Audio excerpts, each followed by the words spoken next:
எதை தின்னா பித்தம் தெரியும் அப்படின்னு சொல்லுவாங்க. ஒரே ஒரு தடவை வெறும் 441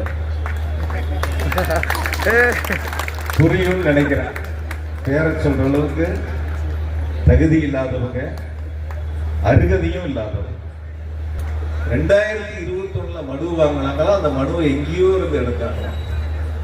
நல்ல வேலை கிடைச்சிருக்கு, குப்பு பொறுக்கிற வேலை.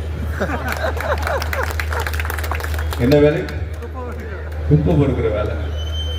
2021 வாங்கின மனு குப்பையில அழுக்கே ஆகலையா, இல்ல மழையே பெய்யலையா, இல்ல காத்தே அடிக்கலையா, அதுக்கு மேல எந்த குப்பையும் போடலையா, இந்த குப்பை மட்டும் தனியா இருந்துச்சா?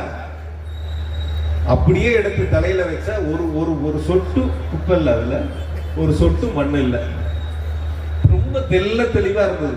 பண்ற பிராடாவது, பண்ற புரியாவது, பண்ற தப்பாவது சரியா பண்ணணும்ல, சொல்லக்கூடிய கருத்தாவது நம்புற மாதிரி இருக்கணும்ல.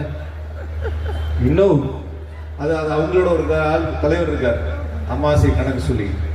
அமாவாசை வரும் பௌர்ணமி வரை எல்லாம் மாறி மாறி வந்துட்டு தான் இருக்கு. எத்தனை அமாவாசை வந்தாலும் எத்தனை பௌர்ணமி வந்தாலும் தமிழ்நாட்டை ஆளக்கூடிய முதலமைச்சர் மாண்பு தளபதி அவர்கள் தான். இன்னும் 100 பௌர்ணமிகளுக்கு முதலமைச்சராக மாண்பு தளபதி அவர்கள் தான் தமிழ்நாட்டில் பொற்கால ஆட்சியை நடத்துவார்கள்.